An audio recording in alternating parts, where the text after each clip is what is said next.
kita ni. So ini adalah first meeting selepas kita dapat kelulusan NGO kita pada 2 minggu lepas tak silap rasanya. Okay.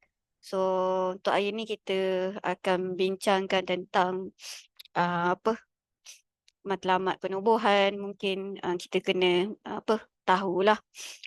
Dan kita nak bincang untuk aktiviti dan ada a few lah benda-benda yang penting, antaranya pembukaan akaun yang kita plan untuk NGO ni juga. So kita buka dulu dengan Ummul Kitab Al-Fatihah.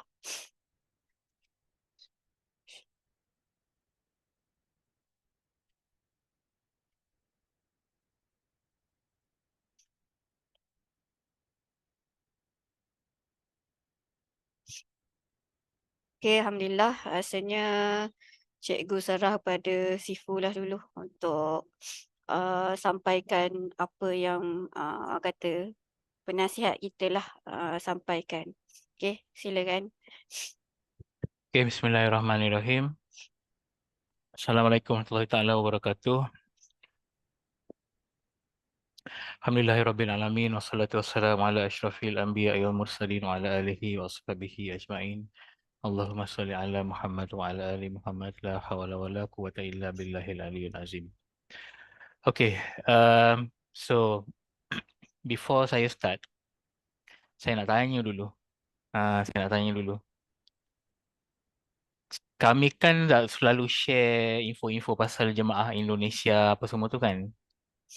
Siapa yang faham jemaah tu apa sebenarnya? Jemaah Indonesia tu. Apa asal usul dia? Apa kaitan kita dengan dia? Ada tak yang tak jelas lagi yang tu? Ke dah jelas dah? Sama jelas ke ada yang tak jelas ke macam mana? Boleh explain tak Sifu? Ada yang tak Boleh? tahu langsung kena mengena ke? Ada yang tak jelas tak? Saya bukan nak menuding jari ni. Saya just nak tahu status masing-masing je.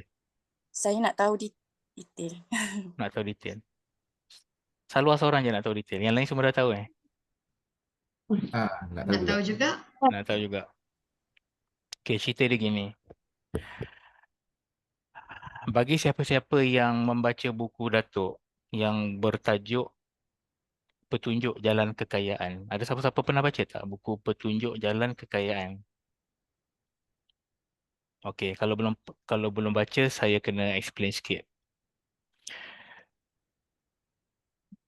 Datuk dulu, dia adalah seorang yang pernah terbang tinggi dalam bisnes dia, masuk TV, buka kilang burger dan sebagainya, dan dalam sekelip mata bisnes dia merudum jatuh, dalam sekelip mata. Maksudnya bisnes dia jatuh pada ketika bisnes dia tengah paling tinggi. So, bila benda tu terjadi, dia hampir gila. Dan dia kayuh basikal sebab dia stres. Dan ada orang kampung dekat area sini, area tempat saya macam siapa-siapa yang pernah datang ofis nasihat niaga, rumah Datuk area ni je, ketika tu. Okay, dan pada ketika tu ada orang kampung yang kata Datuk cakap sorang-sorang masa mengayuh basikal tu. So dia kayuh basikal sampai satu tempat dah malam. Dia tidur kat surau. Surau ke masjid saya tak ingat. Surau ni dekat Batang Berjuntai.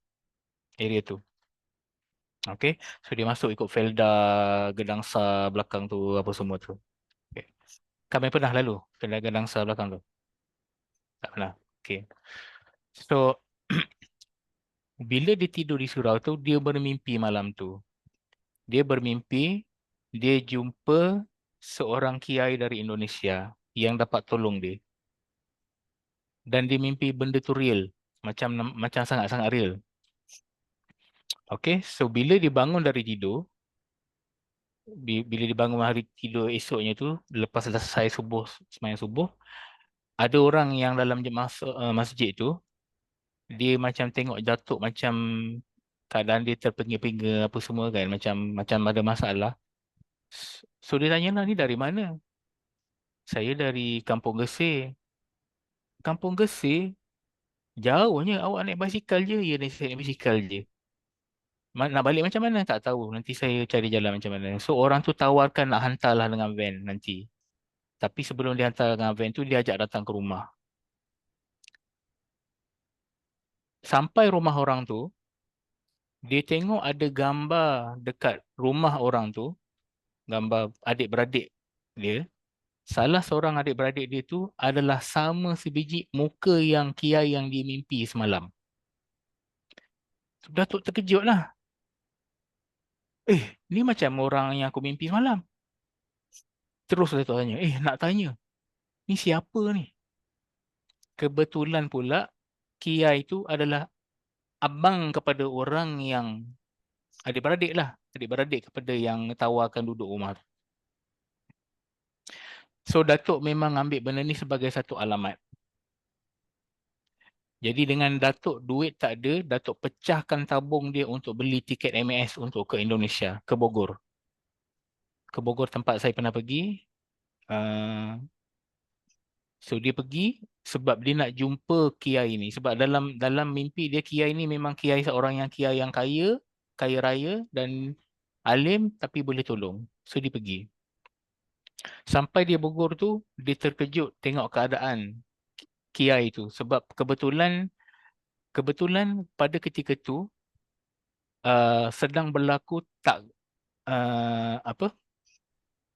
Event. taklim. Ni lah. Taklim kan? Taklim akbar. Taklim akbar. Taklim akbar ni adalah event yang sama yang saya update gambar korang beberapa hari lepas yang ada kat Indonesia tu. Event yang sama. Event yang sama. Cuma ni berlaku dulu masa Datuk tengah susah. So bila Datuk sampai, event tu tengah berlaku, ada ramai orang dan Datuk terkejut. Yang sampai dengan Mercedes ada, yang sampai dengan BMW ada, yang sampai naik helikopter ada. Ada pengurus hotel, ada pengurus sekolah, ada macam-macam bisnes. Dan dia nak sangat jumpa kiai ni. Dan dia dilayan dengan sangat baik. Tapi dia belum sempat dapat jumpa kiai ni. Sebab kiai biasalah bos kan. Dia duduk sebalik tabir. Jadi Datuk tertunggu-tunggu nak jumpa kiai. Dia masuk kemah dulu, ada disediakan penginapan masuk dalam kemah. Akhirnya dalam taklim tu, sebelum dapat jumpa kiai tu, Datuk terpaksa dengar dulu taklim. Dengar ada orang ni bercerita lah. Cerita tu, cerita ni. Datuk pun confused. Apa benda ni? Apa yang dia orang cerita ni kan? Aku datang sini nak jumpa kiai. Kata boleh jumpa kiai. Tak dapat jumpa. So Datuk dah mula frust. Dan dah mula putus asa dan siap dah nak balik dah. Tapi esok tu, kiai memang jemput dia datang ke rumah.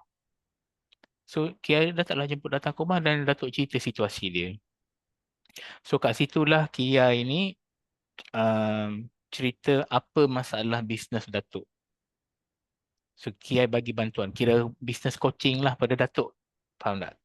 So pendek cerita, lepas dapat bisnes coaching adalah ilmu-ilmu dia. Ilmu dia ada dalam buku petunjuk jalan kekayaan, dalam buku-buku jutawan. Dan semua dalam buku-buku Datuk adalah ajaran-ajaran dari kiai ni. Okay. So bila Datuk balik Malaysia, Datuk implement semua, Datuk jadi jutawan lah, Datuk berjaya dan sebagainya. So kiai ni adalah pemimpin bagi jemaah, dipanggil nama dia jemaah Muslimin. Untuk seluruh Indonesia, ada lebih 200,000 ahli dalam jemaah ni. Dan function jemaah ni adalah untuk nak menghidupkan balik pemerintahan khalifah. Itu dia punya function lah. So kebetulan disebabkan Datuk ni anak murid kepada kiai tu, pemimpin ketika tu, jadi macam jadi anak angkat lah, faham tak? Jadi secara tak langsung, ini pendek cerita lah ni, secara tak langsung Malaysia pun dikata dimasukkan dalam jemaah tu juga. Dan sebenarnya jemaah tu ada dalam banyak negara lah, ada dekat Thailand, ada dekat Myanmar, ada dekat Nigeria. So tu kaitan jemaah tu dengan Datuk dan kaitan kita punya ni lah. Tu dia punya back story. Cuma sekarang ni isu dia adalah kita semua ni tak faham sangat dengan budaya Indonesia. Dan kita pun jauh dengan Indonesia. So apa yang Datuk nak buat, dia nak teruskan perjuangan dia dekat pertubuhan ni. Tapi lebih kepada ikut ikut ikut suka kita lah. Maksudnya kita nak mengasingkan sikit daripada Indonesia tu. Dia punya tie tu masih ada, perhubungan tu masih ada, tapi bukan di bawah Indonesia. Kita jadi macam seangkatan dengan Indonesia. Malaysia dengan Indonesia macam satu baris. Sekarang ni Malaysia di bawah Indonesia. So tu sejarah dia. Okay. Jadi sejak daripada Datuk dah jadi jutawan dan sebagainya, memang perjuangan Datuk dah 40 tahun, dia memang suka nak bantu orang berniaga. Especially orang yang berniaga kecil-kecil yang orang tak pandang. Orang jual cendol, orang jual nasi lemak, orang jual cakoi. Yang mana biasanya orang pandang enteng, orang pandang rendah. Jual cakoi. Tapi Datuk nak buktikan bahawa walaupun cuma jual cakoi boleh jadi jutawan. So tu perjuangan Datuk dah 40 tahun. Jadi dalam buku Jutawan Senyap, Datuk cerita macam mana hanya jual cakoi boleh jadi jutawan. So adalah formula dia. Formula dia adalah yang Kiai ajar. Dan Datuk ada banyak anak-anak murid yang berjaya. Termasuk Abdul Basit Bion, anak murid Datuk. Termasuk Dr. Azizan Osman, anak murid Datuk. Kalau korang nak tahu, Datuk Azizan Osman datang berbondong-bondong dengan kereta dengan geng-geng dia ke rumah Datuk. Dekat sini, dekat Kampung Gesir ni. Minta tolong Datuk, tolong saya. Waktu tu Dr. Azizan susah. So, banyak idola-idola dan sifu-sifu yang ada di Malaysia sekarang ni adalah hasil kerja Datuk. Faham tak? Cuma Datuk ni dia tak suka guna testimoni orang. Sifat dia macam tu. Dia low profile. Basit anak murid dia. Macam-macam jutawan anak murid dia. Okay. So dia dari dulu memang nak membantu usahawan. Dan saya pula kebetulan, saya pun satu ketika dulu memang nak membantu usahawan baru lah. Yang bagi siapa-siapa yang tahu program MB 2000 dulu tu, saya nak bantu usahawan lah. Jadi perjuangan saya dengan perjuangan Datuk ni sejajar lah, selari. Okay, that's why mungkin saya boleh masuk dengan dia. Sebab kami ni, saya ni macam ikut jejak langkah dia secara informal. So, itulah kaitan dia dengan jemaah. Jelas tak yang tu? First kali yang tu jelas tak? Jelas ke? Saya Apa kaitan jelas. jemaah? Jelas. Okay. Jelas. Bunyi macam drama kan? Kisah Datuk mimpi tu semua kan? Tapi tu semua cerita betul. Betul. Ha. Mimpi. Okay. Dan Kiai tu pernah datang sini. Kiai tu sekarang dah Allahyarham lah.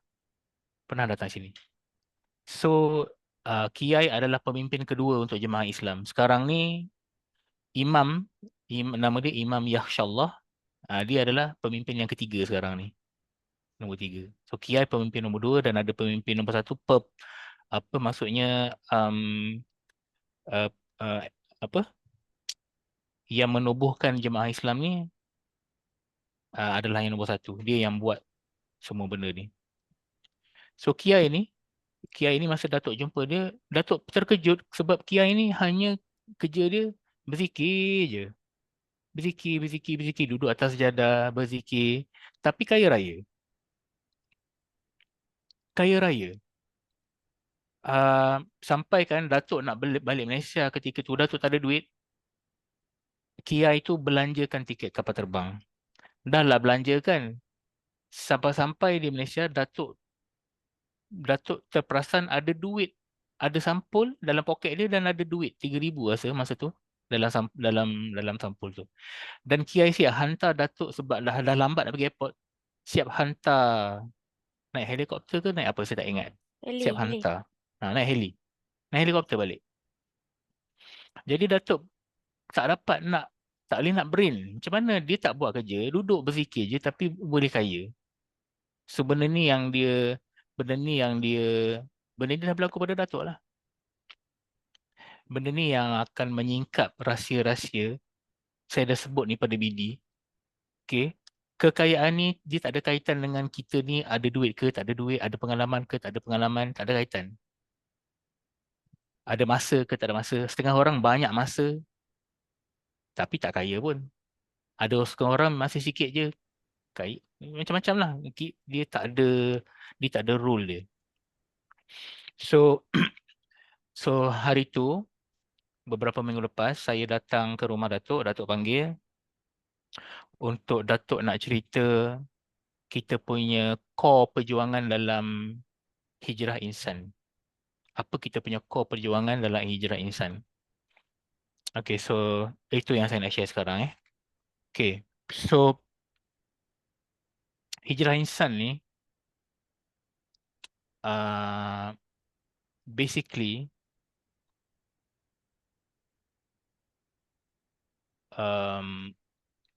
perjuangan dia lebih kurang sama macam apa yang Datuk nak perjuangkan dah 40 tahun, which is nak membantu usahawan, nak membantu ekonomi orang Islam, nak membanyakkan ekonomi orang Islam.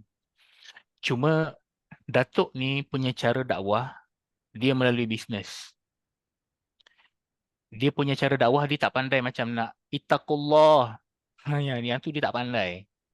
Bukan tak boleh, dia tak gemar. Bukan tak boleh, tapi dia tak gemar ke arah tu. Dia tak suka menjadi orang kata macam ustaz di depan. Tapi Tunggang kalau tapi kalau menggunakan bisnes sebagai dakwah dia, dia boleh macam tu. Dia selesa macam tu. Jadi perjuangan core perjuangan. Yang ni boleh salin Core perjuangan hijrah insan adalah sebenarnya untuk mengatasi situasi semasa ekonomi sekarang. Mengatasi situasi semasa ekonomi sekarang. Ekonomi tak okey sekarang. Okey. Dan tak cara Datuk berdakwah, cara dia nak panggil orang ramai adalah untuk mencari orang yang sedang dalam kesusahan. Dia panggil benda ni SDM. Sedang dalam masalah. SDM sedang dalam masalah. Siapa ada masalah duit? Ramailah orang kat tangan. Siapa tak cukup duit? Ramailah orang kat tangan. So dia tarik orang datang dengan benda ni sebab dalam dakwah memang kita kena ada cara dan strategi nak tarik ramai orang. Macam dulu-dulu Wali Songo. Pernah dengar Wali Songo? Okay. So Wali Songo ni pendakwah-pendakwah dari Indonesia. Dia nak buat dakwah dulu, dia pergi ke wayang kulit. Sebab ketika itu, hiburan ketika itu adalah wayang kulit. So rakyat Marhaen beramai-ramai tengok wayang kulit. Sama macam zaman sekarang ni kira macam konsert ke ataupun TikTok ke. Ramai-ramai orang masuk TikTok. So dia tarik orang daripada situ. So sama macam Datuk ni dia nak ada satu cara yang boleh tarik ramai orang. Jadi cara Datuk adalah untuk mencari orang yang dalam masalah, especially masalah kewangan. Dan bantu orang tu bina kekuatan. Tapi sebelum dia boleh bina kekuatan kewangan, dia kena bina kekuatan dalaman dulu. Faham tak? Banyak orang bila dia ada masalah kewangan, dia pergi cari solusi dengan manusia. Minta projek dengan pegawai. Jumpa Sifu tanya strategi marketing. Itu biasa yang orang dalam kesusahan itu yang orang buat, cari manusia. Tapi Datuk tukar style dia, no, bukan cari manusia dulu. Kau kena cari Tuhan dulu. So kat situ dia twist. Kat situ yang disedarkan orang, kalau kau nak ubah situasi kau, benda pertama kau kena buat adalah cari puncanya kenapa Tuhan bagi kau susah. Apa puncanya? Apa sebabnya Tuhan bagi kau susah? Dan kebanyakan sebabnya adalah kerana Tuhan nak suruh kau ingat kat dia. Mostly. Sebab mungkin kita lupa. Sebab biasanya bila susah barulah kita nak menangis atas sejadah. Setuju tak? Setuju tak? Biasanya kalau dah susah baru nak jumpa sejadah. Betul, Sifu. Uh, so kita nak tarik orang dengan cara ni. Itu yang pertama. Okay, kita nak bantu ekonomi. So benda ni memang berkisar dengan bisnes. Memang agak berkisar dengan apa yang kita sedang buat sekarang dengan Ika. Ika sedang cari ejen nak membantu ekonomi ejen. Nasihat niaga kita membantu usahawan. So dah memang agak lebih kurang sama. Cumanya platform Hijrah Insan ni lebih kepada platform nak memenuhi roh yang lapar. Bukan memenuhi akaun bank. Bukan. Memenuhi roh yang lapar dulu. Bila roh dah kenyang, akaun bank akan penuh dengan sendiri. Faham tak ni? Okey. Dan mungkin nak suruh roh tu kenyang, depend. Ada setengah orang makan masa, ada setengah orang kejap. Depend pada orang tu. Lain-lain orang lain. Okey. So tu yang pertama. Yang kedua adalah untuk survival. Tadi untuk membantu ekonomi kan? Ini untuk survival. Survival apa maksud saya? Survival maksud saya adalah survival untuk akhir zaman. Survival untuk akhir zaman. Kalau korang rasa macam kita belum berada di akhir zaman, dan korang kena kaji betul-betul hadis-hadis. Sebab petanda-petanda dia, petunjuk-petunjuk dia, terlampau banyak. Terlampau banyak. Okey. Orang Yahudi, walaupun dia orang bukan Islam, tapi dia punya persediaan akhir zaman kalah orang Islam. Dan orang Yahudi, dia ambil hadis-hadis Islam yang dia tak percaya, tapi dia ambil hadis tu dan dia prepare. Contohnya, saya tak ingat berapa numbers dia, tapi saya rasa dia sedang tanam 350,000 ke 35 juta, saya tak ingat. Pokok gorkot setahun. Persediaan dia. Kalau nak kira, kalau Yahudi tak percaya pada Islam, kenapa dia nak percaya bahawa pohon gorkot ni akan melindungi dia? Faham tak? Tapi dia buat persediaan. Kita tak bersedia. Faham tak? Kita tak bersedia. Sebab Nabi dah bagi kita banyak petunjuk. Nabi kita bagi kita banyak petunjuk. Nanti akhir zaman ni, contohnya nanti akhir zaman nanti, dengar betul-betul nanti akhir zaman nanti, segala kekayaan tidak boleh menandingi kekayaan kalau kau memiliki seekor kambing. Fikir betul-betul. Maksudnya orang yang ada kondo, Mercedes, Ferrari, Lamborghini, kalau dia bagi Lamborghini tu pada seorang yang ada kambing, orang yang ada kambing tu tak nak Lamborghini. Faham tak ni? Sebab nilai kambing tu nanti jauh lebih berharga daripada Lambo, daripada kondo, daripada wang ringgit, daripada Bitcoin. So Allah dah bagi warning. Nabi pun dah bagi warning, nanti kita kena lari. Kita kena lari ke dalam bukit-bukit. Tempat tak ada orang. Sebab tu je nak menyelamatkan diri kita. Kalau kita tak lari, ada kemungkinan kita dan keluarga kita tak boleh selamat. Sebab ada pengaruh-pengaruh luar yang kita tak boleh selamat. Mungkin pengaruh tu terlalu besar. Kita kena fikir benda macam ni. Nabi kata ikat isteri dengan anak perempuan. Kalau kita fikir, ya Allah, tak tergamak nak ikat. Tapi kita kena fikir benda tu betapa seriusnya keadaannya sampai kena ikat. Maksudnya ujian tu sangat besar. So kita dah diberi clue benda-benda macam ni. Kita dah diberi clue. So clue-nya kemungkinan besar adalah dia punya orang kata kesimpulan dia adalah siapa yang duduk bandar mungkin susah nak survive. Bukan survive hidup, survive iman. Survive iman, bukan survive hidup. Hidup boleh hidup. Tapi iman ni takut tergelincir. So, even kita disuruh baca surah Al-Kahfi kan? Betul tak? Setiap hari Jumaat. Setuju ke? So surah Al-Kahfi tu apa guna kita, apa manfaat dia kalau kita baca setiap hari Jumaat? Siapa tahu? Untuk lindungi dari fitnah Dajjal. Ya, untuk lindungi daripada fitnah Dajjal. Kita faham tak apa intipati surah Al-Kahfi? Apa intipati pemuda Al-Kahfi? Apa intipati dia yang kita kena baca setiap hari Jumaat tu?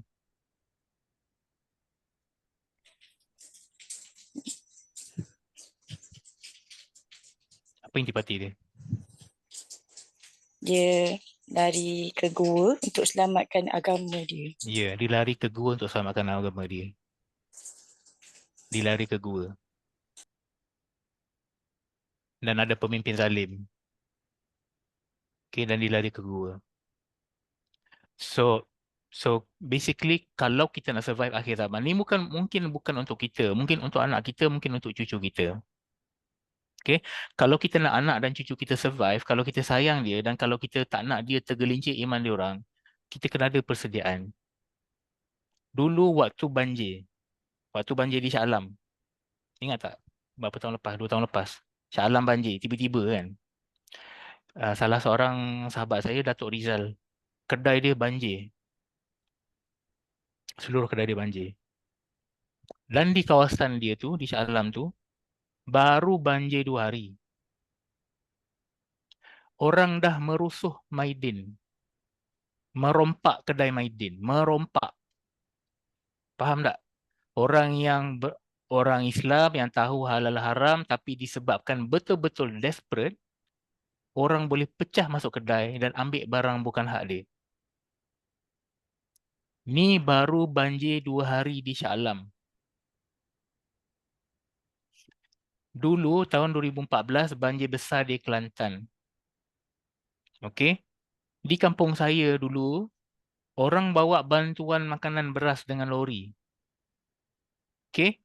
Sepatutnya sampai ke destinasi dekat kampung. Tapi belum sempat sampai ke destinasi, ada orang-orang muda, dia panjat lori tu dan ambil beras tu. Jadi orang-orang tua yang lemah, yang tak ada tenaga, yang tak ada kederat, tak dapat beras.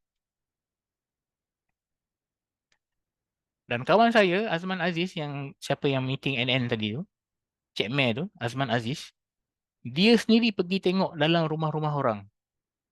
Apa orang buat dengan beras ni? Rupanya orang pentingkan diri sendiri. Dia ambil beras, bagi saya curi lah. Dia curi beras dan susun beras tu daripada bawah sampai ke atas untuk kegunaan dan kepentingan diri dia. Bertingkat-tingkat beras yang dia ambil hak orang. Ni orang Kelantan, orang kata orang Kelantan ni, orang kata Mekah Malaysia kan. Orang Kelantan pun boleh buat benda-benda macam ni. Sebab apa? Sebab dalam kesusahan.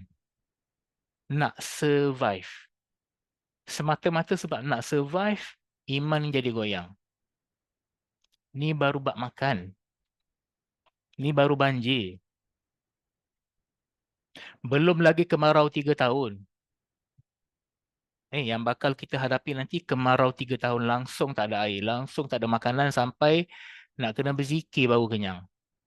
Tak ada apa benda nak makan. So you all rasa majoriti orang akan macam mana ketika tu? Macam mana orang akan ketika tu? Kalau banjir 2 hari pun dah merusuh, kalau 3 tahun punya kemarau macam mana? Keadaan orang di bandar ketika tu macam mana? Sebab Tak ada, faham habis dah akidah. Hilang habis dah. habis, memang habis. Dan korang kena ingat dalam bandar ni, dia punya sistem dia adalah macam contoh makanan. Dekat bandar, makanan cuma ada di Giant, di Tesco. Itu tempat orang shopping. So, bila berlaku apa-apa masalah, dia punya supply chain tu, daripada port pergi ke warehouse, lori bawa tu, semua tu akan mati. Sebab tu, mungkin sebab tu Nabi suruh pergi ke kampung. Sebab di kampung, tanah sayur-sayur tu asal di kampung. Yang lori yang bawa sayur daripada ke atas lori itu daripada kampung, bawa ke bandar. Jadi bila kita duduk di kampung, kita berada di sumbernya. Pokok tu belakang rumah. Buah tu belakang rumah. Sayur tu belakang rumah. So mungkin chances kalau kita nak survive di kampung lebih okey. Mungkin kalau kita duduk di kampung, kita masih waras boleh fikir. Kita masih boleh jaga iman. Jadi yang kedua adalah memang survival. Dan masyarakat Melayu sekarang ramai yang bukan saja tak ada rumah sendiri, kalau ada rumah pun ada di bandar. Okey, bukan ada di kampung. Ramai orang dah jual tanah di kampung. Mungkin kalau ada kampung pun menumpang rumah mak bapak lah. Okay, so dah ramai orang tak ada tak ada um, especially orang bandar lah. Macam siapa-siapa duduk kampung ni mungkin kita dah biasa lah dengan tanah kampung kan. Tapi orang-orang di bandar, di Penang, di KL, di JB, tak ada tempat nak lari. Dekat sini, kat Tanjung Malim tempat saya ni, air tak ada. Jom kita pergi sungai, boleh pergi sungai. Tapi hari tu dekat Shah Alam tak ada air. Jiran Datuk tanya, macam mana kita ni? Macam mana kita ni? Memang tak ada air. Tak ada sungai, yang ada longkang. Faham tak? Macam mana orang nak survive kat bandar? So, core perjuangan yang kedua adalah untuk menghasilkan satu perkampungan, kita panggil dia Dusun Muhajirun. Sekarang ni nama dia Dusun Muhajirun lah, mungkin nama dia berubah lah. So, kita tak nak nama-nama yang macam Islamik sangat yang orang akan takut. Kita nak macam mendekati orang ramai. Faham tak? So, kalau kita bagi nama-nama yang Islamik sangat, takut orang, apa benda ni kan? Takut. Kita khawatir orang macam susah nak dekati. Jadi dalam perkampungan ni memang kita dah ada lot-lot tanah yang kita akan jual murah-murah. Jual murah-murah. Yang mampu orang beli. Kenapa? Sebab kita nak ada satu komuniti yang mana one day siapa duduk situ boleh bersama-sama bina life. Life yang baru. Contoh kalau hidup, ada ramai orang dulu hidup di bandar terpaksa lari ke kampung. Ada. Sebab dia nak bina life baru. So ada setengah orang memang dia mencari tanah-tanah kampung untuk bina life baru. So kita ada lot tanah, kita nak bina perkampungan dan dalam perkampungan ni akan ada benda-benda yang kita punya model adalah model kibbutz. Kibbutz di Israel. So Israel ni bagus, Israel ni dia ada satu perkampungan ni nama dia kibbutz dan sistem dia ni memang sangat cantik. Sistem pendidikan dia macam mana. Dia macam ni kibbutz kan. Kibbutz ni macam contoh, katakan seorang tu dia ni doktor. So doktor ni dia buka klinik. Siapa nak pergi klinik ni semua boleh pergi free. Tapi doktor ni nak hidup macam mana? Ada seorang ni dia petani. Petani dia bagi makan fruk sayur, bagi makan free. Jadi semua orang berkhidmat bagi benda free masing-masing dan sampai orang boleh survive walaupun tak ada kerja. Ekonomi boleh terjana walaupun biasa-biasa je. Pendidikan pun macam sekarang ni ramai orang bandar macam nak pergi ceramah agama, tak boleh. Sebab apa? Tak ada orang nak jaga anak. Siapa nak jaga anak? Zaman-zaman dulu, komunitinya sangat rapat. Jiran kita kenal ni, rapat dengan jiran. Dia boleh tolong jaga anak. So dalam perkampungan, benda tu boleh berlaku. Kalau kita nak pergi dengar ceramah ke apa ke, boleh je mudah tinggal anak dengan jiran. So tu vision dari segi perkampungan survival yang kita nak bina lah. Okay, dan apa-apa pun Datuk pesan, apa-apa pun kita kena selamatkan family dulu. Diri kita dan family dulu kita nak selamatkan. Baru orang lain. Jangan, jom kita kumpul dana selamatkan orang-orang yang tak makan di Sungai Penchala. Tapi anak bini tak makan. Tak boleh lah. Kita selesaikan yang rapat dengan kita dulu. Adik-beradik kita dulu. Saya beli tanah tu, saya beli untuk mak saya beli untuk kakak saya, beli untuk adik saya. Saya dah beli. Saya tak bagi tahu pun diorang yang saya beli untuk diorang. So, bila masanya tiba, let's say berlaku apa-apa emergency, diorang ada tempat nak datang. Saya boleh cakap, jom kak, sini. Okay.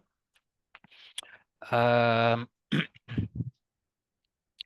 dan saya bukan nak menakut-nakutkan Saya bukan nak menakut-nakutkan, tapi kalau kita kaitkan hadis dengan apa yang sedang berlaku dalam pergerakan dunia sekarang ni, macam dalam hadis kata one of petanda kiamat adalah asap tebal. Okay, asap tebal, mushroom cloud. Dan setengah-setengah ulama kaitkan benda ni dengan nuklear. Kaitkan benda ni dengan nuklear. So bila dah perang nuklear tu, orang panggil malhamah kan, perang malhamah. Lepas perang malhamah itulah akan berlakunya rentetan yang rapat macam tasbih tu jatuh satu persatu. Bila satu dah putus, dia akan cepat je berlaku. Tapi petanda pertamanya adalah malhamah. Lepas hal malhamah, perang ni ada bom tu, mungkinlah, saya tak tahu lah, mungkin mushroom cloud yang nuklear. Dan lepas tu dah akan ada tentera pergi, lepas tu dah Mahdi akan keluar, Imam Mahdi akan keluar. So dia akan bermula dengan perang tu. Dan sekarang ni Rusia dengan Amerika dan Ukraine adalah pada tahap paling kritikal pernah ada dalam sepanjang zaman manusia. Diorang ni dah cerita pasal aku nak letukkan kau dengan nuklear. Putin pun reply aku nak letukkan kau dengan nuklear. Perkataan nuklear ni dah keluar macam setiap minggu. Dulu tak pernah. Faham tak? Sekarang ni perkataan tu keluar almost setiap minggu. Dan ketegangan tu semakin lama semakin tegang. Kita tak nampak dia kurang tegang. So ni petanda-petanda yang siapa yang ada akal boleh fikir. Okay. Ni kita boleh berjaga-jaga lah. Okay. So tu yang kedua core perjuangan lah. Selamatkan family kita dulu. Apa lagi? Okay, ni ada sedikit detail-detail lagi lah yang tambahan. Okay, pertama, penaung dan penasihat untuk Hijrah Insan ni Datuk sendiri. CEO-nya saya, ni kata-kata Datuk bukan kata-kata saya. CEO-nya saya, dan setiap negeri kita kena lantik seorang, orang kata wakil, seorang pentadbir lah yang boleh represent kat setiap negeri. Lepas tu projek priority kita memang nak buat satu markas supaya bila kita ada apa-apa aktiviti, kita akan datang ke markas ni. Buat masa ni markasnya dekat rumah Datuk lah, kat Kampung Gesi tu. Di Kampung Gesi tu, bagi siapa-siapa yang tahu, ada satu kedai Ikio. Ikio ni macam kedai makan. Depan Ikio tu ada macam surau. Dan ada surau dan ada dewan makan dan ada dewan seminar. So nak jadikan markas. Markas ni bukan apa. Macam contoh kalau kita nak buat majlis buka puasa sama-sama, kita pergi situ ramai-ramai. Mungkin Datuk nak bagi nasihat sikit ke, tazkirah ke. Mungkin Datuk nak bagi business talk ke. Kita datang ramai-ramai ke situ. Just nak together, bawa anak, gathering, family.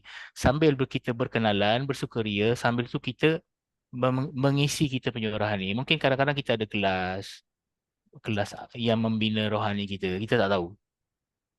So, saya cakap tak tahu tu sebab itulah kita nak bincang ni. Itu yang kita nak bincang ni. Apa aktiviti yang kita nak buat?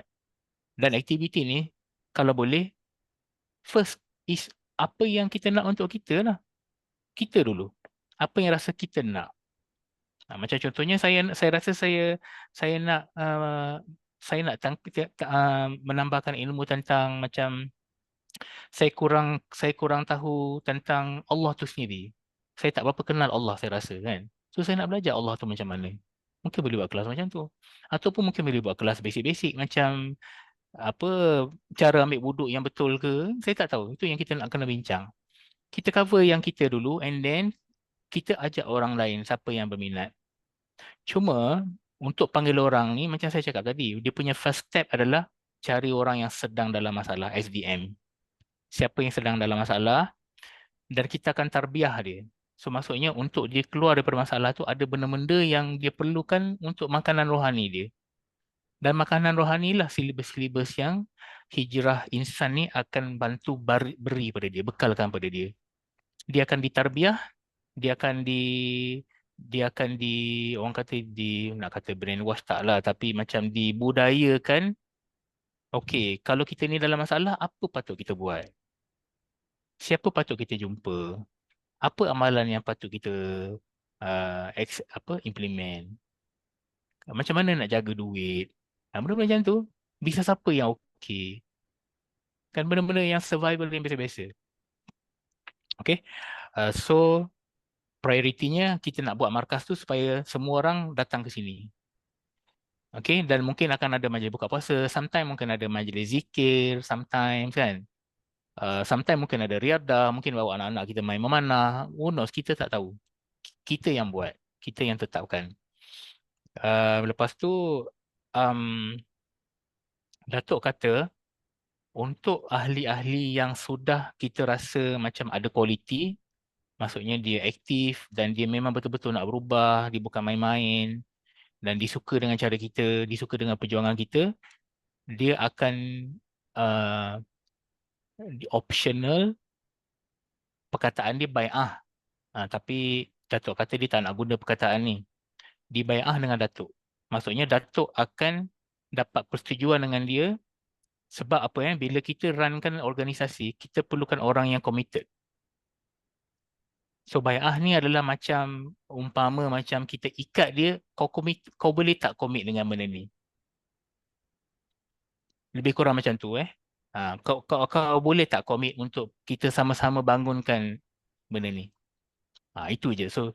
So cuma orang yang dah mengikuti program dan memang Datuk kata okey, orang ni boleh bai'ah, orang ni boleh bai'ah. Orang tu saja akan dibai'ah. Dia tak boleh siapa-siapa nak bai'ah, tak boleh. Okey.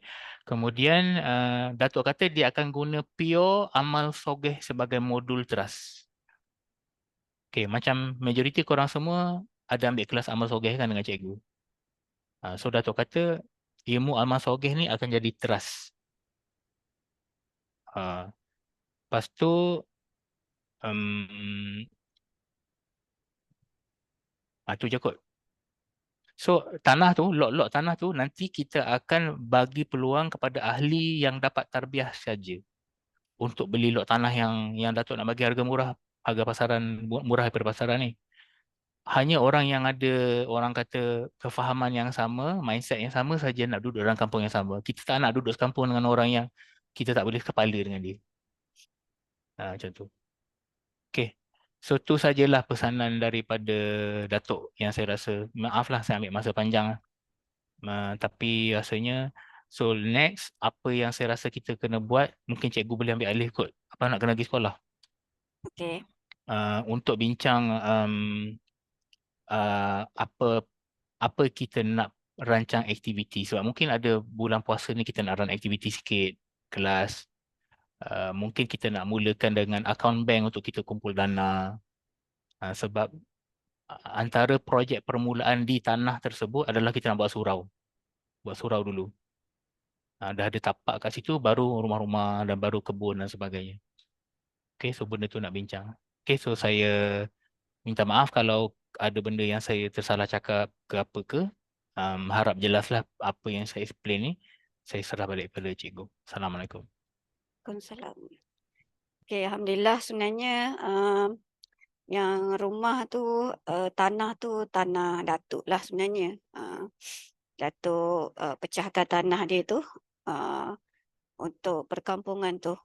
Dan pernahlah Datuk cakap kita nak bina ni, kita kena ada jiran kita sekarang ni yang sama jiran kita di dunia dan jiran kita di syurga. Tu istilah Datuk lah, ayat Datuk. So jiran yang kita nak bina lah, maksudnya perkampungan tu lah. Okay, so basically rasanya tim faham kot. Cikgu buka pada soalan dulu sebelum cikgu nak bincang aktiviti ni. Ada tak benda lain? So mana-mana yang dalam ni dikira AJK pengurusan. Dia ada satu lagi AJK think tank. So think tank tu lain lah. Tu dengan Datuk. So kita semua ni terlibat dengan pengurusan hijrah insan ni. Ada soalan dulu?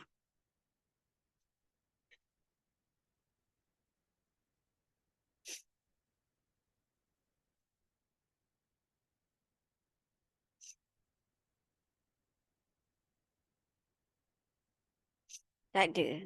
Okay, so clear. Clear? Faham dah kaitan jemaah tu? Faham dah?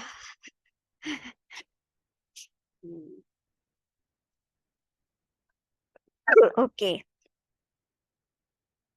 So next step dia adalah pertama adalah kita akan bincang aktiviti lah. So aktiviti ni perlu brainstorm lah. Okay, brainstorm apa aktiviti yang kita nak buat dululah. So kena letak target lah. Okay, kena letak target. Contohnya kita sama je, kita nak rancang macam cikgu lah, selalu je. Kalau kita nak rancang bisnes kan, bukan mainan, kita plan itu ini. So kita pasakkan niat kita, yang kita berada di sini pun kita nak buat untuk agama pun kita nak buat macam tu. Okay, so okey tak kalau cikgu kata bulan puasa ni kita buat satu je aktiviti. Sebab bulan puasa dah start dari ni. Weekend pun mungkin masing-masing nak balik, berbuka dengan keluarga dan macam-macam. Possible tak kalau kita letak target satu je aktiviti yang kita buat? Mungkin kalau agak susah, kita mungkin boleh buat aktiviti online ke dulu. Kelas ke. Online. So mungkin boleh. Janji kita start dulu. Okay. So cikgu lontarkan je lah. Tapi kita kena buat keputusan bersama-sama lah. Okay. Okay. So cikgu sambung sikit lah daripada Sifu lah. Sebelum kita memilih aktiviti tu, antaralah benda-benda penting kita lah sebagai hamba Allah ni. Sebenarnya Allah jadikan kita ni untuk beribadat kepada Dia. Okay? Tidak aku jadikan manusia dan jin untuk beribadat kepadaku lah. Kan? Okay, ayat tu. Jadi antara tugas besar lah kita ni kena selesaikan tentang fardu ain kita. Okay, fardu ain ni apa? Nak tanya tu dulu. Fardu ain ni apa? Apa yang korang faham lah dengan fardu ain ni? Benda yang kena buat, kalau tak buat dosa. Okey. Okey, ada lagi yang lain nak tambah? Okey, so fardu ain ni benda yang wajib kita lakukan, wajib kita selesaikan. So apa yang kita wajib selesaikan? Kenal Allah lah. Kenal Allah. So kalau kita back flash balik perjuangan Nabi kita Muhammad SAW, masa dia nak tanya lagi satu soalan. Sebelum dapat, semua orang tahu kan, solat orang kata diperintahkan selepas Isra' Mi'raj. Isra' Mi'raj tu tahun ke-8 kenabian, begitulah. Sebelum tu, masa tak ada perintah solat, agak-agak sahabat-sahabat semua buat apa? Umar, Abu Bakar ketika tu, tu kita selalu dengar kan. Diorang ni buat apa? Apa amalan diorang? Buat dakwah, cikgu. Buat dakwah. Dakwah tu macam mana? Apa aktiviti dia? Dia ajak orang kenal pada Allah. Mengucap dua kalimah syahadah. Okey. So, pada peringkat tu, puasa tak ada lagi. Puasa tahun ke-9 ke 10 kenabian baru dapat puasa. So, cikgu tak ingatlah yang tu. So, sebenarnya peringkat awal tu yang paling lama, paling struggle adalah Nabi bawa untuk orang kenal Allah. Kenal Allah, ingat Allah. So, zikir lah sebenarnya. Tu soalan tadi yang Sifu tanya. Zikir kita kena ingat Allah ni bila? 24 jam. So, masa tu peringkat awal-awal akidah ni adalah untuk ingat Allah, kenal Allah. Jadi kita tanya diri kita sendiri. Kita ni kenal Allah ke tak? Ingat Allah ke tak? bangun tidur tu kita ingat apa dulu? Celik mata kita ingat apa dulu? Jadi ilmu yang wajib kita semualah. Kalau kita tak cari, kita tak belajar, ni dipersoalkan. Pertama adalah ilmu akidah. Ilmu akidah ni paling simple untuk orang awam macam kita ni yang tak mengaji kitab, yang macam kita sama-sama ni adalah sifat 20. Okey, sifat 20. Yang kedua adalah selepas tu barulah fardu ain. Fardu ain ni kalau kira kita nak belajar ni banyak. Tapi yang paling utama yang kita buat hari-hari adalah apa? Yang kita buat hari-hari. Hari-hari kita kena buat benda ni. Yang difardu pada kita. Apa dia? Apa dia hari-hari kita buat?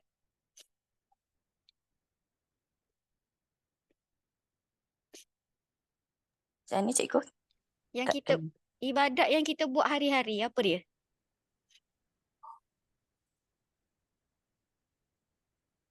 Ibadat. Kita buat hari-hari apa? Solat. Okey, terima kasih Zorik. Okey, solat. So, antara fardu ain yang kita kena settle adalah urusan berkaitan dengan solat. Urusan berkaitan dengan solat ni apa? Kita kena tahu bersuci. Kan? Kita kena tahu ambil wuduk. Kita kena tahu air apa boleh ambil wuduk. Kalau tak ada air nak istinja macam mana? Boleh istinja ke? Ni soalan seterusnya. Wet tissue boleh istinja ke? Kira istinja ke dengan wet tissue? Sekarang ramai orang guna wet tissue kan?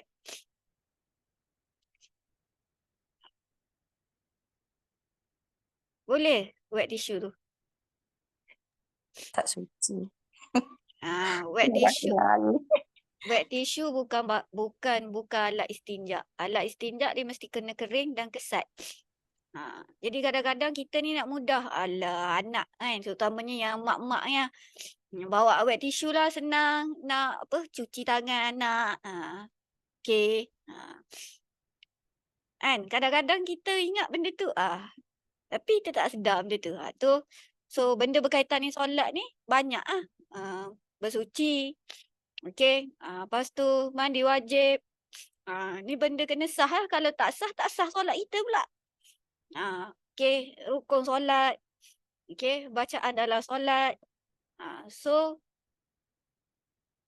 inilah fardu ain yang dituntut kepada seorang hamba. Okey. So kena Allah dan bab solat lah. Sebab solat ni kita buat setiap hari. Tapi kalau macam puasa, bila dah masuk waktu dia, macam sekarang masuk Ramadan, kita kena belajar bab puasa. Wajib kita tahu nak niat puasa macam mana, perkara batal puasa macam mana. Contoh kita nak menunaikan haji, wajib kita tahu, wajib kita belajar bab haji. Bila kita nak buat amal ibadat tu. Tapi paling tidak kena selesai dah ni untuk solat dengan orang kata kenal Allah ni lah. Jadi kalau boleh aktiviti itulah cikgu punya cadangan. Kita fokus untuk selesaikan dua perkara ni dulu. Sebab cikgu rasa ramai tak selesai. Ingat dulu ustazah ajar je masa kat sekolah.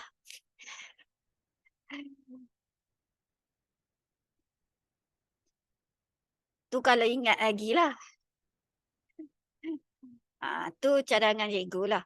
So kena brainstorm lah satu aktiviti. So kalau boleh kat sini cikgu nak minta pendapat setiap orang lah. Bukan dalam ni. So selepas habis meeting ni cadang. Kalau kita nak buat kelas mungkin kita boleh mula dengan kelas online dulu. Sebab mungkin masa ni susah untuk bulan puasa ni. Mungkin kita boleh adjust kelas online. So ataupun apa je aktiviti, contoh nak buat aktiviti berbuka puasa ke, boleh je sarankan dan kita brainstorm lah untuk kita start at least satu aktiviti. Cuma kita kena tahu priority aktiviti lah. Macam tadilah cikgu cakap. Okay, jelas yang tu. So selepas ni lah cikgu nak tahulah apa cadangan masing-masing. Okay, so kita letak satu target. At least bulan puasa ni satu aktiviti. Satunya ni bulan yang penuh keberkatan. Jadi kita ambil lah ruang kan. Allah bagi bonus macam-macam. Rugilah kita tak ambil peluang ni. Okey. So yang kedua adalah untuk dari segi akaun. Dari akaun itu cikgu ada cakap dengan grup. So dia kena 3 orang. So cikgu, Mila dengan Kamil. So dia kena pergi kena pergi dekat bank. Tapi sebelum pergi dekat bank tu, dia ada proses nak kena buat. So proses ni minute meeting lah. Dalam minute meeting tu nanti yang cikgu baca kena dalam minit tu maklumkanlah terutamanya untuk Su dan juga Wahida yang mungkin akan bantu Su, kena bagi tahu siapa yang diamanahkan untuk buat penama untuk buka akaun. Okey, pemilihan bank kena bagi tahu bank, Datuk minta suruh buat bank Islam Tajul Malim, dan ada minute meeting lah yang mengesahkan kat situ.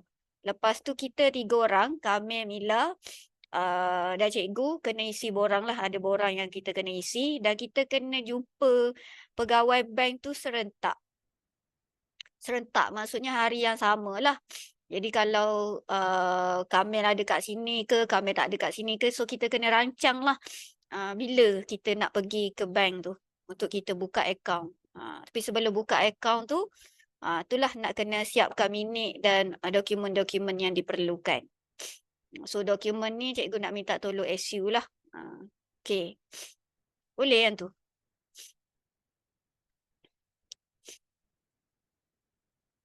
Okey.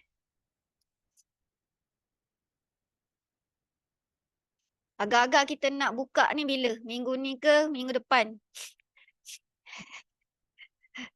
Senang, kita set date dulu. Plan. Sebab nak kena buat minit banyak. Minit ada dokumen lah, dokumen. Minggu depan. Saya cadang minggu depan. Minggu depan. Hari apa, Kamil? Sekejap, tengok kalender.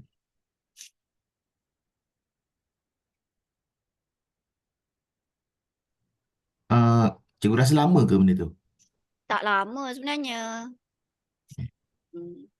Cikgu Saya rasa, minggu depan, tapi biasalah kalau pergi bank ni, sejam tu memang confirm lah. kalau minggu depan saya Isnin je yang penuh. Available. Isnin je yang busy. Hari Isnin je lain yang free. busy. Okey. So Isnin yang busy. Mila, minggu depan ada hari yang busy ke? Minggu depan tak ada. Minggu depan tak ada. Okey, so cikgu minggu depan untuk onboarding Ika. So mungkin cikgu akan ambil masa Isnin Selasa tu mungkin. So cikgu suggest macam ni, boleh ke cikgu suggest hari Jumaat kami nak balik ke? Balik rumah? Ke ada kat sini? Jumaat ni ke? Jumaat minggu depan. Jumaat minggu depan tak rasanya. Tak. Mila ada balik kampung ke? Kalau saya balik malam. So siang saya free. Siang free. So kita target paling lambat kita pergi bank tu hari Jumaat depan. Boleh? Boleh? Boleh? Hari Jumaat. Tapi cikgu takut ni je lah bank kalau kita pergi hari Jumaat tu kan dia kata tak cukup borang ni. Lepas tu hari Jumaat tu cuti. Kita reverse sikit lah hari Khamis. Hari Khamis boleh? Khamis. Khamis Sekejap. Saya tak boleh pukul 10 pagi. Saya ada yang tu. Yang taklimat tu. Okey, samalah. Yalah cikgu pun. Okey, so hari Khamis tu kalau kita pergi petang boleh tak? Cikgu rasa cikgu tak ada lagi jadual petang ni. Petang Khamis depan. Saya okey petang. So okey. Petang so jap. Jap. Cikgu tak boleh pula petang. Ada presentation dengan student. Rabu lah. Macam tu. Boleh. Rabu. Pagi petang. Rabu tak kisah. Pagi pun boleh. Setakat ni cikgu petang pun boleh. Korang nak pergi bila? Pagi. Boleh. Pagi. So pagi bank biasa ke 10 lah. Boleh? Boleh. Okay. Okay, so kita set pukul 10. So kita kena 10, 20 hari bulan. So kita minta tolonglah SU untuk selesaikan dokumen yang peringkat SU dan dokumen peringkat kita nak kena Ricky dululah, nanti mungkin nak kena Ricky sama ada boleh nak kena pergi ambil dulu ke dokumennya untuk isi ataupun macam mana. So nanti kita checking lah lepas ni. Okay. Seterusnya adalah untuk Facebook page. So Facebook page dan juga untuk start lah, kita nak start proses kita sikit-sikit lah untuk orang kenal. Sebab kadang-kadang bila kita nak ajak orang lain ni, faham je lah kosong, tak ada apa. Macam kita semua ni dah faham, okey lah. Faham tak? Dia tak ada rumah lagi. Kita ni rumah online ni tak ada lagi. So jadi kita kena bina rumah online. So kita kena ada Facebook page lah. Macam semalam cikgu ada create dah Facebook page, tapi create je lah. Belum isi apa-apa lagi.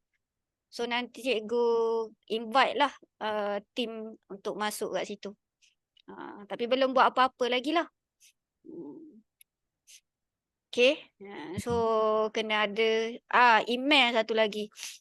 Email ni hari tu cikgu plan untuk guna domain, beli domain. InsyaAllah duit tu ada lah. So kalau ada siapa-siapa kat sini nak, boleh tolong check domain yang okey dan tolong belikan, okey je. Nanti cikgu bagi duit tu dan boleh ada official lah email dengan kita punya workspace yang official lah untuk hijrah ni. InsyaAllah duit tu ada. Untuk permulaan ni walaupun kita belum kutik lagi lah. Siapa agak-agak nak tolong uruskan yang tu?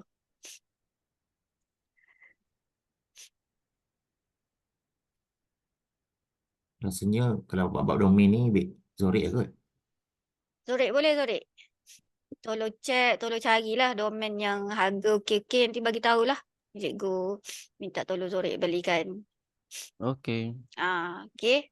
So nama dia mungkin Hijrah Insan Malaysia kot. Mungkin kena tanya Sifu jugalah plan apa selain daripada tu apa. So cikgu tak pandai sangat benda-benda macam ni. Okay. So boleh. Kalau nak buat yang Gmail dulu pun boleh juga kot. So buat je lah yang Gmail dulu. Tapi jangan guna short form lah kot. Kalau guna short form, hash tu macam dia tak nampak lah bagi cikgu. Guna je nama penuh Hijrah Insan Malaysia@gmail.com. Gitu boleh lah. Sebelum ada domain kita. Sebelum ada domain lagi lah. Sebab kalau kita guna nama pendek ni, sebab nama pendek dia jadi tak cantik lah. Kan? Tak ada makna lah. Jadi macam apa. Tu lah cadangan cikgu lah. Ke orang lain ada cadangan lain. Korang rasa macam mana? Boleh je buat email Google dulu. Sementara waktu untuk apa? Kita guna dulu. Sebab domain tu pun kata Sifu tak terlalu urgent sangat. Sebab website pun kita nak kena rancang juga tu macam mana. So lagi satu ni, cikgu nak kena minta tolong lah. Korang cuba search mana-mana website yang NGO yang korang rasa macam cantik lah kalau kita buat macam orang tu buat. So mungkin kita boleh mudah sikit. Kan? Kita nak masukkan apa. So mungkin tu perlu juga kot daripada tim.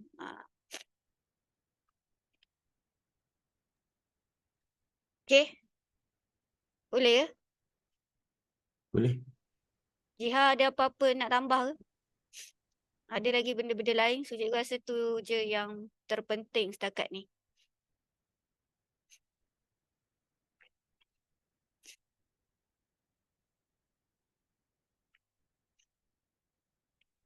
Okay.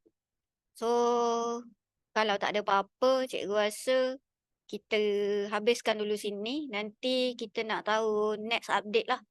Okay, next update ni pertama kita nak tahu next update tu penyediaan dokumen kita lah untuk buat account tu. Okay. Tu benda penting. Yang kedua, kita nak tahu tentang macam contoh tadi ada tengok website mana-mana NGO yang rasa okey, then bolehlah bagi sebagai contoh. Sama-samalah cuba kita ni supaya kita boleh orang kata ada dapat idea. Dan yang ketiga adalah apa yang kita nak masukkan lah dekat kita punya Facebook page dulu tu. Sementara waktu yang ada tu pengisian apa. Okey. Dan itu je lah kot dulu. Dan juga aktiviti. Aktiviti. Satu aktiviti yang masing-masing suggest. Nanti kita akan discuss lagi untuk kita confirm apa aktiviti yang kita nak pilih untuk buat dulu peringkat mula-mula ni. Okey, boleh So cikgu rasa tu je lah kot untuk hari ni. Rasa kalau ada apa-apa lagi nanti insyaAllah mungkin cikgu dan Sifu akan tambah dekat grup tu lah. Okay. So, okay ke cikgu minta izin nak tutup dulu lah ni? Kita dah 12.30 lebih kurang.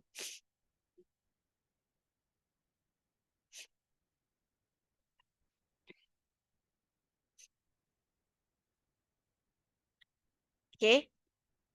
So, cikgu minta izin lah untuk kita tutup dulu untuk meeting hari ni. Dan terima kasih banyaklah kepada tim yang sama-sama untuk kita usaha.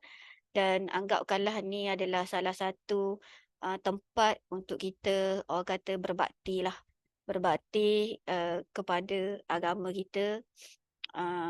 Kan tempat kita orang kata berkhidmat. Tempat kita berkhidmat untuk agama kita lah. InsyaAllah.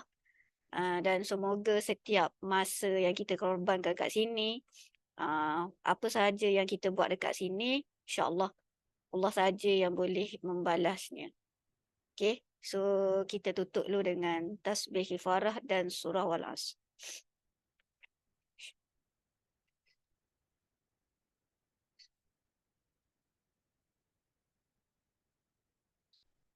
Alright, terima kasih semua. Bye. Assalamualaikum. Waalaikumsalam. Terima kasih, cikgu. Terima kasih banyak. Bye.